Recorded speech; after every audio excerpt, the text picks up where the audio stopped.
Hello friends, रोजगार with Kritika में आप सभी का स्वागत है। कैसे आप सब? आशा करते हैं आप सब अच्छे होंगे और यूपी टेट एग्जाम की प्रिपरेशन भी अच्छे से चल रही होगी आप सबकी। तो फ्रेंड्स, मैं लेकर के आती हूँ सीडीपी के पीवाईक्यूज क्वेश्चंस एमसीक्यूज बेस्ड में, और ये इसके पहले मैंने 13 क्लासेस दे दी हैं और ये हमारा जो क्लास रहने वाला है वो है 14 नंबर्स का, और इसमें मैं है 25 जो है प्लस क्वेश्चन की बातें करने वाली हूँ। यूपी टेट को ध्यान में रखते हुए क्वेश्चन सेलेक्टेड हमने लिए हैं। सबसे पहले क्वेश्चन की बात करते हैं तो सबसे पहला क्वेश्चन है यहाँ पे, निम्नलिखित में से कौन सा कथन जो है सही नहीं है, और जहाँ पे भी नहीं क्वेश्चंस में दिया रहता है उसको सबसे पहले आपको हाईलाइट करना है। उसके बाद ऑप्शंस को पढ़ना है। सबसे पहला ऑप्शन है वंशानुक्रम माता पिता से संतान में गुना का संचरण है, या फिर यहाँ पे हो जाएगा गुणों का संचरण है। ठीक है। दूसरा हो जाएगा कि विकास प्राणी और उसके पर्यावरण की अंतः क्रिया का परिणाम है। फिर वंशानुक्रम व्यक्ति की जन्मजात विशेषताओं का शोधक है। उसके साथ ही माता पिता की शारीरिक और मानसिक विशेषताओं का संतानों में संचरित होना क्या है, वंशानुक्रम है। तो फ्रेंड्स, यहाँ पे जब पूछा गया है नहीं, तो ऑप्शन नंबर सी इसका राइट हो जाएगा, यानी वंशानुक्रम व्यक्ति की जन्मजात विशेषताओं का शोधन, यही ऑप्शन इसका नहीं होगा। बाकी सब जो है इसकी जो है विशेषताओं के अंतर्गत आते हैं, उसके संदर्भ में कथन सही है। बाकी ये जो ऑप्शन नंबर 3 इसका राइट यानी ऑप्शन गलत होगा। तो उसके बाद नेक्स्ट क्वेश्चन की बात करते हैं। क्वेश्चन नंबर 2 है, जिसमें दिया गया है साहचर्य के नियम है, समानता का नियम, वैषम्य का नियम, समीपता का नियम, या फिर ये सभी। तो फ्रेंड्स, इसका राइट आंसर हो जाएगा ये सभी। और यह किसने दिया है, तो यह दिया है गुथरी ने। और उसके साथ ही इनकी बात करें तो इन्होंने माना है कि जो साहचर्य के नियम होते हैं उसमें समानता, समीपता, वैषम्य तीनों आते हैं। तो ऑप्शन नंबर डी इसका राइट आंसर हो जाएगा। नेक्स्ट क्वेश्चन की बात करते हैं। क्वेश्चन नंबर 3 है, जिसमें दिया गया है कि गेट्स के अनुसार सीखना, सॉरी फ्रेंड्स, गेट्स के अनुसार अनुभव द्वारा व्यवहार में परिवर्तन क्या कहलाता है। ये कोटेशन कितनी बार इसकी इनकी लाइन जो है वो पूछी गई है, तो वह होता है सीखना कहलाता है। और इसके पहले भी अगर सीखने की जगह पे ऊपर ही दे देता और यहाँ पे जो है वैज्ञानिक का नाम पूछ देता, तो आप सभी को पता होना चाहिए कि गेट्स के द्वारा यह जो है परिभाषा दी गई है। तो आप अच्छे से याद रख लीजिएगा। ठीक है। नेक्स्ट क्वेश्चन की बात कर लेते हैं। नेक्स्ट क्वेश्चन है क्वेश्चन नंबर 4, जिसमें दिया गया है कि अपने आप को प्रेम करने की जो प्रवृत्ति होती है उसे क्या कहते हैं। आत्मकेंद्रित प्रवृत्ति, अहंकारी प्रवृत्ति, नार्सिसिज्म की प्रवृत्ति, या हिप्नोटिज्म की प्रवृत्ति। तो फ्रेंड्स, इसका राइट आंसर हो जाएगा नार्सिसिज्म की प्रवृत्ति। ऑप्शन नंबर सी इसका राइट आंसर हो जाएगा। नार्सिसिज्म मतलब होता है अपने आप प्रेम करना, यानी स्वयं प्रेम करने की प्रवृत्ति, जिसमें मनोवैज्ञानिक फ्रायड ने यह जो है सिद्धांत दिया था, जिसमें कहा है कि बच्चे जो होते हैं वह स्वयं से प्रेम करते हैं, स्वयं से बातें करते हैं, और जो होते हैं इस तरीके से जो है अपने आप को प्रदर्शित करते हैं कि वह खुद से ही, यानी खुद से प्रेम करने को फ्रायड ने कहा है नार्सिसिज्म। ठीक है। नेक्स्ट क्वेश्चन की बात कर लेते हैं। क्वेश्चन नंबर 5 है, जिसमें दिया गया है कि मनुष्य की वृद्धि आगे की पीढ़ियों में संक्रमित होती है। कार्य इस जन्मजात योग्यता के विकास के लिए उपयुक्त परिस्थितियों का निर्माण करना है। क्षेत्र, मौसम, वातावरण, या फिर जलवायु। तो फ्रेंड्स, इसका राइट आंसर हो जाएगा वातावरण। ऑप्शन नंबर सी इसका राइट आंसर हो जाएगा। वहीं पे अगर हम बात करें फ्रेंड्स मार्स का, मार्स के अनुसार इन्होंने जो है यह कहा है कि मानव व्यवहार की प्रत्येक विशेषता वंशानुक्रम एवं वातावरण की अंतःक्रिया का फल होता है। यह किसने कहा है? मार्स एवं विंगो ने। विंगो, इनका भी नाम आप सभी को याद करना है, दोनों अलग अलग हैं। मार्स एवं विंगो ने वातावरण के संदर्भ में ये बातें कही हैं। ऑप्शन नंबर सी इसका राइट आंसर हो जाएगा। नेक्स्ट क्वेश्चन है क्वेश्चन नंबर 6 है, जिसमें दिया गया है पूरे आवृत्ति वितरण के प्रतिनिधित्व करने वाले मान को कहा जाता है। प्रामाणिक विचलन का मान, केंद्रवर्ती प्रमाप का मान, सहसंबंधी प्रतिनिधि का मान, या फिर समूहज प्रतिशत प्रतिनिधि का मान। ऑप्शन नंबर बी यानी केंद्रवर्ती प्रमाप का माप इनका राइट आंसर हो जाएगा। नेक्स्ट क्वेश्चन की बात करें तो क्वेश्चन नंबर 7 है, जिसमें दिया गया है निम्नलिखित में से कौन सी विशेषता आंतरिक रूप से अभिप्रेरित बच्चों के लिए सही नहीं है। तो फ्रेंड्स, इसका जो है यहाँ पर ऑप्शंस पहले देख लेते हैं। जो है यहाँ पे दिया गया है अभिप्रेरित, तो यहाँ पे ये हो जाएगा छोटे की मात्रा। वे चुनौतीपूर्ण कार्य पसंद करते हैं, वे हमेशा सफल होते हैं, वे कार्य के समय आनंद अनुभव करते हैं, वह कठिन कार्यों में उच्च स्तर की ऊर्जा प्रदर्शित करते हैं। तो इसका राइट आंसर हो जाएगा वे हमेशा जो होता है वह सफल होते हैं। ऐसा नहीं है, क्योंकि यहाँ पे जो है क्वेश्चन में नकारात्मक पूछा है। ऐसा नहीं है जो आंतरिक रूप से अभिप्रेरित हो वो हमेशा सफल ही हो, वो कभी कभी असफल भी हो सकते हैं। तो यानी कि वह जो है चुनौतीपूर्ण कार्य पसंद करते हैं, ये सही है। वे कार्य के समय आनंद अनुभव करते हैं, वे कठिन कार्यों में उच्च स्तर ऊर्जा प्रदर्शित करते हैं, यानी हमें ये कठिन कार्य करना है तो वो कोशिश करते हैं मुझसे और भी अच्छे ढंग से कर सके, लेकिन जरूरी नहीं कि वो हमेशा सफल ही हो। तो इसका ऑप्शन नंबर 20 राइट हो जाएगा, क्योंकि नहीं क्वेश्चन में पूछा गया। क्वेश्चन नंबर 8 की बात कर लेते हैं, जिसमें दिया गया कि बालक एक ऐसी पुस्तक है जिसका शिक्षक को आद्योपांत अध्ययन करना चाहिए। उपरोक्त कथन किसके द्वारा कहा गया है? तो ऑप्शन है डीवी गिलफर्ड, रूसो, या फिर रॉस। तो फ्रेंड्स, का राइट आंसर है रूसो। रूसो ने कहा है कि बालक एक ऐसी पुस्तक है जिसका शिक्षक को आद्योपांत जो है वो अध्ययन करना चाहिए। ठीक है। और जो है शिक्षा में आप सभी को पता ही है कि इसमें जो है बेसिकली बाल सांकेतिक शिक्षा पर जोर दिया गया है। तो ये सभी ध्यान रखना कि बालक की शिक्षा के संदर्भ में रूसो का कथन है। ऑप्शन नंबर सी इसका राइट आंसर हो जाएगा। नेक्स्ट क्वेश्चन है क्वेश्चन नंबर 9, जिसमें कहा गया है कि बाल मनोविज्ञान के अनुसार शिक्षा के क्षेत्र में मुख्य स्थान होता है। अभी जस्ट मैंने आप सभी को समझाया, तो इससे आसानी से आप क्वेश्चन को सॉल्व कर सकते हैं कि बालक का, अध्यापक का, अभिभावक का या फिर प्रशासक का। तो इसका आंसर आप जो है कमेंट सेक्शन में बताइएगा, क्योंकि ये सरल है, आप इसको आसानी से क्वेश्चन को सॉल्व कर सकते हैं। तो ये आपको जो है कमेंट सेक्शन में बताना है, ठीक है। नेक्स्ट क्वेश्चन की बात कर लेते हैं। सामान्य से विशेष की तर्क की प्रक्रिया निम्नलिखित में से कौन सी पद्धति में है? आगमनात्मक, निगमनात्मक, दोनों या कोई नहीं?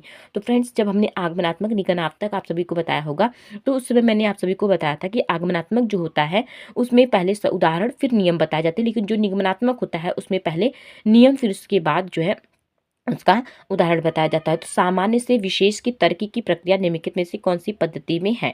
ठीक है, तो यहाँ पे जो है इसका राइट आंसर हो जाएगा निगमनात्मक। निगमनात्मक तर्क के अंतर्गत सामान्य से विशिष्ट की ओर चला जाता है या नियम से उदाहरण की ओर चला जाता है। हमने पहले ही आप सभी को बताया कि नियम यानी न से नियम, न से निगमन, ये आपको याद रखना। ऑप्शन नंबर बी इसका राइट आंसर हो जाएगा। नेक्स्ट क्वेश्चन की बात कर लेते हैं। बाल्यावस्था की प्रमुख मनोवैज्ञानिक विशेषता क्या है? पर निर्भरता, सामूहिकता की भावना, शीघ्र पहचान या फिर उपरोक्त में से सभी? तो फ्रेंड्स, इसका राइट आंसर हो जाएगा सामूहिकता की भावना। ऑप्शन नंबर बी इसका राइट आंसर हो जाएगा। यहाँ पे आप सभी को बता दें फ्रेंड्स, सामूहिकता की भावना जो है प्रबल होती है, आत्मनिर्भरता की भावना जो होती है इसमें पाई जाती है। उसके साथ ही अगर हम बाल्यावस्था की बात करते हैं तो मानसिक जो है योग्यता में वृद्धि होती है, शारीरिक विकास में जो स्थिरता पाई जाती है, रचनात्मक कार्यों में आनंद होता है, वहीं रुचियों में परिवर्तन भी देखने के लिए मिलता है। ये सारी विशेषताएं बाल्यावस्था के अंतर्गत देखने के लिए मिलती हैं, ठीक है। नेक्स्ट क्वेश्चन की बात कर लेते हैं। क्वेश्चन नंबर 12 है, जिसमें दिया गया है कि किशोरावस्था में संवेगों की तीव्रता किस प्रकार प्रकट होती है? प्रतिकूल पारिवारिक संबंध, व्यवसाय की समस्या, नई परिस्थितियों के साथ समायोजन या उपयुक्त सभी? तो फ्रेंड्स, इसका राइट आंसर हो जाएगा उपयुक्त सभी विशेषताओं से भी क्वेश्चन पूछा जाता है। और यहाँ पे अगर बात किया है किशोरावस्था का, तो इसमें क्या होता है, प्रतिकूल पारिवारिक संबंध देखने के लिए मिलते हैं, व्यवसाय की समस्या और नई परिस्थितियों के साथ समायोजन जो है, ये सारी विशेषताएं जो है और ये जो संवेग होते हैं जो उत्पन्न होते हैं किस अवस्था में, किशोरावस्था में। तो ऑप्शन नंबर डी इसका राइट आंसर हो जाएगा, ठीक है। नेक्स्ट क्वेश्चन की बात कर लेते हैं। क्वेश्चन नंबर 13 है, जिसमें दिया गया है कि 140 से अधिक बुद्धि लब्धि वाले बच्चे जो होते हैं, बच्चों को किस श्रेणी में रखेंगे?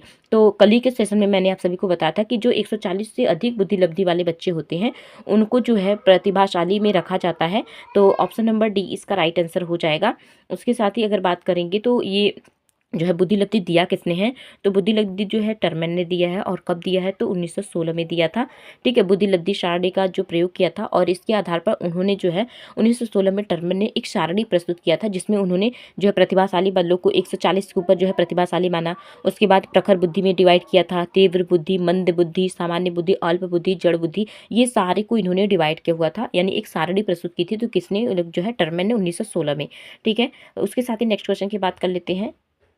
सृजनशीलता मौलिक परिणाम को अभिव्यक्त करने की मानसिक क्रिया है, किस वैज्ञानिक के द्वारा कहा गया है? Crow and crow, Gilford, Spearman या फिर बीनी साइमन? तो फ्रेंड्स, इसका राइट आंसर हो जाएगा क्रो एंड क्रो। और उसके साथ ही मैं आप सभी को बता चुकी हूँ कि फ्रेंड, जो भी परिभाषा से क्वेश्चंस बनते हैं उसके पूछने के चांसेस ज़्यादा रहते हैं। तो कोशिश करिएगा कि परिभाषा को जो भी मैं बताती हूँ उसे आप नोट कर लिया करिएगा, क्योंकि मान लीजिए एक क्वेश्चन अभी परिभाषा से, अभी जो भी है पूरी सेट में आप सभी को 1-2 क्वेश्चन जो है डेफिनेशन से देखने के लिए मिल जाएगा, तो उसको नोट जरूर करिएगा। ऑप्शन नंबर ए यानी क्रो एंड क्रो का राइट आंसर था। नेक्स्ट है, प्रयास और भूल का सिद्धांत के प्रतिपादक किसे माना जाता है? और ये क्वेश्चन मैंने कितनी बार आप सभी को रिपीट करा दिया है, उसके बारे में समझा भी दिया है, कमेंट सेक्शन में पूछा था, बहुत कम रिप्लाई आए थे, तो उसके लिए मैं आप सभी को बता देती हूँ। यानी कि आप सभी को अगर अभी भी कंफ्यूजन है तो आप सभी को मैं बता दूँ, प्रयास या भूल का सिद्धांत जो है वह थार्डनाइक ने दिया है। और उसके साथ ही इन्होंने 3 नियम भी दिए हैं, और वो 3 नियम भी क्वेश्चन में जो है एग्जाम में काफ़ी ज़्यादा पूछे जाते हैं, तो वो भी आप सभी को याद रखना है, ठीक है। ऑप्शन नंबर ए इसका राइट आंसर हो जाएगा। नेक्स्ट क्वेश्चन की बात करते हैं। क्वेश्चन नंबर जो है 16, जिसमें दिया गया है कि सीखने के पत्थर के निराकरण के लिए क्या नहीं करना चाहिए? यहाँ पे जो है सीखने, यहाँ पे सॉरी फ्रेंड्स, यहाँ पे हो जाएगा पठार की बात की गई है, तो यहाँ पे होगा सीखने के पठार। और हमने आप सबको बताया कि जब पठार की बात आती है तो पठार का अर्थ होता है रुकना, स्थिर होना या फिर रुकावट आना। ये शब्द अगर आपको पता है तो आप आराम से समझ सकते हैं कि पठार होता क्या है। यहाँ पे पूछा गया है जो कि नहीं करना चाहिए, तो सीखने वाले को प्रेरित और प्रोत्साहित करना चाहिए।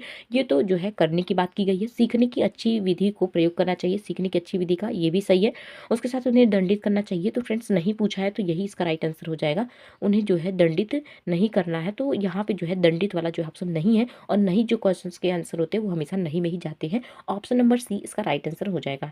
नेक्स्ट क्वेश्चन की बात करते हैं। क्वेश्चन नंबर 17 है, जिसमें दिया गया है कि जिस वक्र रेखा में प्रारंभ में सीखने की गति तीव्र होती है और बाद में या कम संबंध होती जाती है, यानी कम होती जाती है, उसे क्या कहते हैं। यहाँ पे वो कहा जाती है, यहाँ पर क्रमशः जो होती है वह मंद होती जाती है, यहाँ पे यह बाद में क्रमशः मंद होती जाती है, यानी धीमी होती जाती है, ये बात कही जा रही है। तो उसे क्या कहते हैं, उन्नतोत्तर वक्र, नतोदर वक्र, मिश्रित वक्र, या वक्र कोई देखा नहीं है। तो फ्रेंड्स इसका राइट आंसर हो जाएगा उन्नतोत्तर वक्र। उन्नतोत्तर वक्र में क्या होता है, यहाँ पे जो है आराम से अगर इसकी वक्र की बात करें तो यहाँ पे जो है, यहाँ पे इस तरीके से उन्नतोत्तर वक्र को यहाँ पे रेखांकित किया जाता है। यह सीखने की जो गति की तीव्रता को दर्शाती है। सीखने की जो गति होती है इसमें तीव्र होती है और बाद में क्रमशः जो होती है वो मंद हो जाती है। यहाँ से सीखने की गति तीव्र होती है और यहाँ से मंद हो जाती है। ये चीज़ मंद दर्शाती है और ये जो है तीव्र को दर्शाता है। यानी जो उन्नतोत्तर वक्र होता है उसमें ये जो है आप सभी को देखने के लिए मिलेगा। ऑप्शन नंबर ए इसका राइट आंसर हो जाएगा। नेक्स्ट क्वेश्चन की बात करते हैं। क्वेश्चन नंबर 18 है, जिसमें दिया गया है कि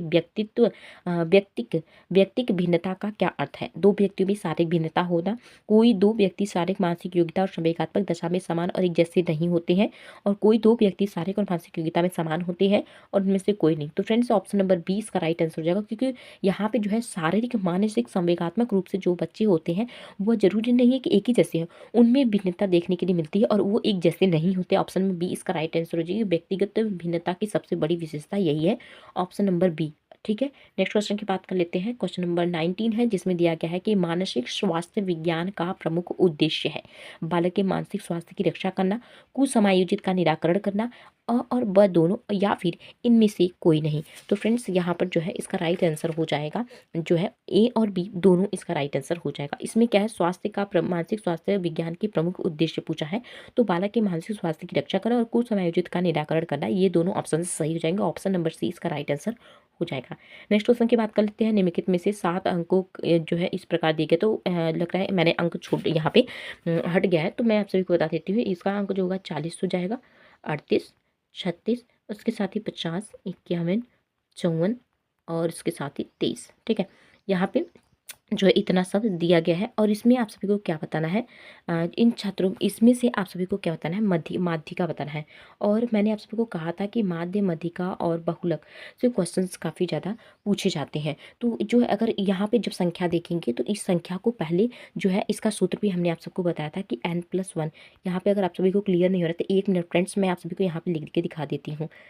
यहाँ पे देख सकते हैं क्वेश्चन, यहाँ पर क्वेश्चंस को मैंने लिख दिया है। और यहाँ पर आप सभी को बता दें, क्वेश्चंस को पहले आरोही क्रम में लिखेंगे। तो सबसे पहले यहाँ पर छोटे क्रम को लिखा गया है, आप देख सकते हैं यहाँ पे बढ़ती हुई क्रम में आप सभी को देखने के लिए मिल रहा होगा।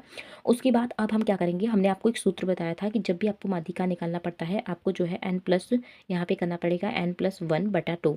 तो n यानी पदों की संख्या कितनी है, तो पदों की संख्या देख सकते हैं 7 है, तो यहाँ पे 7+1/2 और फिर उसके बाद 8/2 आएगा, 2 एकम 2, 2 चौके 8, यहाँ पे 4 होगा। यानी चौथे नंबर पे पद पे हमारा क्या है, तो चौथे नंबर पद पे हमारा 40 है। तो फ्रेंड्स इसका राइट आंसर हो जाएगा ऑप्शन नंबर सी, यानी कि 40 इसका राइट आंसर हो जाएगा। इस तरीके से क्वेश्चंस को सॉल्व करना था। ठीक है, नेक्स्ट क्वेश्चन की बात कर लेते हैं। क्वेश्चन नंबर यहाँ पे 21 दिया गया है, जिसमें दिया गया है कि रुचि का संबंध है योग्यता, अवधान दोनों या इनमें से कोई नहीं। तो फ्रेंड्स इसका राइट आंसर हो जाएगा अवधान। रुचि यानी कि जब तक इंटरेस्ट नहीं होगा आप जो है आगे नहीं पढ़ सकते। किसी भी चीज़ में बच्चा जब इंटरेस्ट लेता है तभी उस चीज़ को पढ़ता है। यानी रुचि का जो संबंध होता है वो अवधान यानी रुकावट से होता है। अगर बच्चे को इंटरेस्ट नहीं है तो वो पढ़ाई नहीं करेगा, वही होता है अवधान या रुकावट। ठीक है, ऑप्शन नंबर 20 का राइट आंसर हो जाएगा। नेक्स्ट क्वेश्चन की बात कर लेते हैं। क्वेश्चन नंबर 22 है, जिसमें दिया गया है कि सीखे हुए ज्ञान, कौशल या विषय का अन्य परिस्थितियों में उपयोग करने को कहते हैं प्रेरणा, सीखने का स्थानांतरण, भागनाशा या फिर चिंता। तो फ्रेंड्स इसका राइट आंसर हो जाएगा सीखने का स्थानांतरण, ऑप्शन नंबर बी। क्योंकि यहाँ पर सीखे हुए ज्ञान, कौशल या विषय का अन्य परिस्थितियों में उपयोग करना क्या कहलाता है। मैंने कई बार इस स्थानांतरण से भी क्वेश्चन जो है आप सभी को करा दिया है। ऑप्शन नंबर 20 का राइट आंसर हो जाएगा। नेक्स्ट क्वेश्चन की बात कर लेते हैं। क्वेश्चन नंबर 23 है, जिसमें दिया गया है अनुबंध की प्रक्रिया में प्रथम सोपान निम्नलिखित में से कौन सा है, उत्तेजना, आवृत्ति, सामान्यीकरण या कोई नहीं।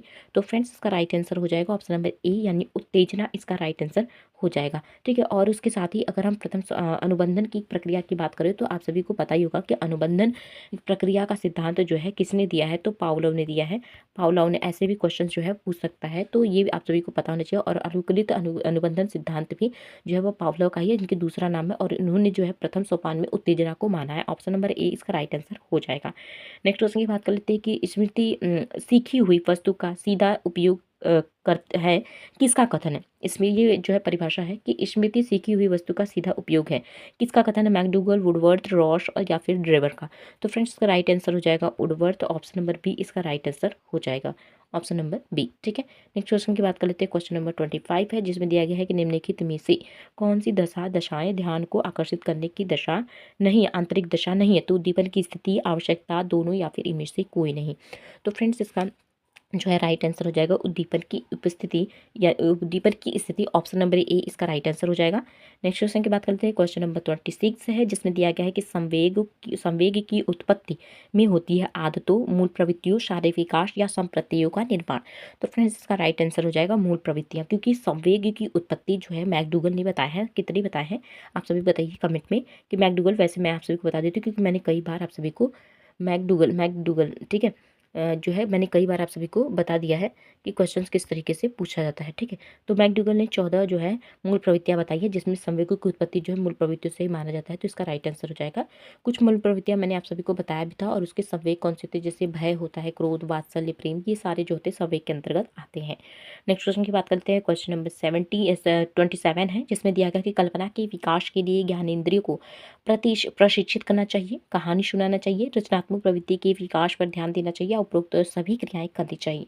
तो फ्रेंड्स यहाँ पर जो है 27 नंबर का जो है राइट आंसर हो जाएगा जो है ऑप्शन नंबर डी, यानी उपरोक्त सभी क्रियाएं करनी चाहिए, जिसमें ज्ञानेंद्रियों को प्रशिक्षित करना चाहिए और कहानी सुनाना चाहिए और रचनात्मक प्रवृत्ति के विकास पर भी ध्यान देना चाहिए, ठीक है। तो इसका राइट आंसर हो जाएगा ऑप्शन नंबर डी, कल्पना के विकास की बात यहाँ पे की गई है, ठीक है। तो यहाँ पे जो है 25 प्लस क्वेश्चन मैंने आप सभी को करा दिया है। अगर आप सभी को ये सेशन पसंद आए तो चैनल पर जुड़े रहिएगा, और आगे की वीडियोज़ मेरी और भी अच्छी होने वाली है, क्योंकि कोशिश मेरी यही रहेगी कि जैसा रिस्पांस होगा उसके अकॉर्डिंग मैं क्वेश्चंस के कलेक्शंस लेकर आऊँगी, और आगामी एग्जाम के लिए आप सभी को एकदम स्ट्रॉन्ग कर देना है।